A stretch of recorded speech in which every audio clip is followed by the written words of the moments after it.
India alliance एक बहुत ही formidable challenger है आज की जो सरकार है उसके लिए, और ख़ास तौर पे देश की जनता 135 करोड़ आबादी भारत देश की इस इंडिया अलायंस की छतरी के भीतर समा जाती है। इंडिया अलायंस एक ऐसा गठबंधन है, एक ऐसा परिवार है जिसमें अन्य राज्यों से आने वाले नेता, राजनीतिक दल, अन्य संस्कृति, भाषा को रिप्रेजेंट करने वाले लोग सब एकजुट होकर एक उन सब का एक संगम बनता है। और देश की जनता को इंडिया अलायंस से बहुत उम्मीदें हैं। आज की जो सरकार है उसने भारत देश की जनता को महंगाई, बेरोजगारी, तमाम तरीके की बीमारियां लगा दी हैं, रोग लगा दिया इस देश में। इंडिया अलायंस से लोगों की उम्मीद है कि इंडिया अलायंस इन रोगों से भारत देश की मुक्ति कराएगा, निजात दिलाएगा और भारत को फिर से प्रगति की राह पर, उन्नति की राह पर आगे ले चलेगा। इसीलिए लोग बड़ी उम्मीद से इंडिया अलायंस और इंडिया अलायंस के नेताओं की ओर देख रहे हैं। हमारी पहली बैठक पटना में हुई जिसमें साथ आने का एक विचार बना, एक दृढ़ संकल्प सबने मिलकर लिया कि साथ आएंगे, एकजुट होकर लड़ेंगे। बेंगलुरु की जो बैठक हुई उसमें इस अलायंस के स्वरूप पे चर्चा हुई, इसका नामकरण हुआ और इंडिया अलायंस नाम का एक बहुत ही मजबूत गठबंधन बना।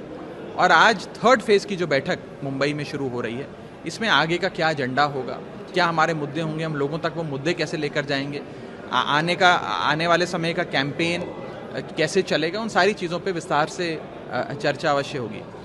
और एक बात ज़रूर है कि जैसे हमने देखा कि इस देश में पहले भी एक बार 1977 के चुनाव में एक बहुत बड़ा मोर्चा बना, अलायंस बना, और उस अलायंस में देश की जनता साथ आई और उस समय की सरकार को इलेक्शन में हराया।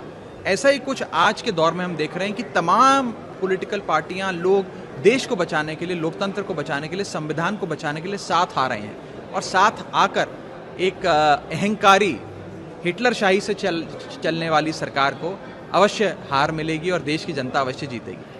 आप एनडीए की और बीजेपी की खास तौर पे बौखलाहट इसी चीज़ से देख सकते हैं कि वो लगातार हम पर हमारे नाम को लेकर हमले कर रहे हैं।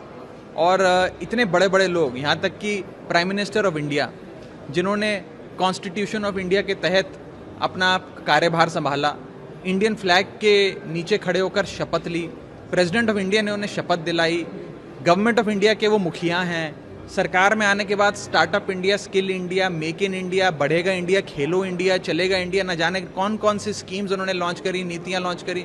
आज उसी पार्टी को और उन्हीं लोगों को इंडिया शब्द से नफरत हो गई। आज ये हमारे अलायंस का जो कंपैरिजन है वो किसी आतंकवादी संगठन से कर रहे हैं क्योंकि उन्हें इंडिया शब्द से इतनी नफरत हो गई।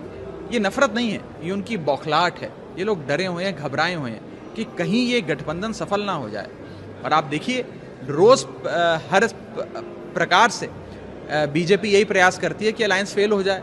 कभी कोई मनगढ़ंत आरोप लगा देगी, कभी ये शगुफा फैला देगी कि इस अलायंस के बीच में तो बड़ी टकरार है, आपस में लोग लड़ रहे हैं, लाठियां चल रही हैं, न जाने क्या क्या फैला देते हैं। लेकिन हम सब ये बात समझते हैं और देश की जनता भी ये बात समझती है कि बीजेपी तो हर संभव कोशिश करेगी कि अलायंस फेल हो जाए, लेकिन ये अलायंस फेल होने वाला नहीं है क्योंकि ये अलायंस सिर्फ 4, 10, 50 नेता जो उस कमरे में बैठे हैं उनका अलायंस नहीं है। ये अलायंस वास्तव में भारत की 135 करोड़ आबादी का अलायंस है।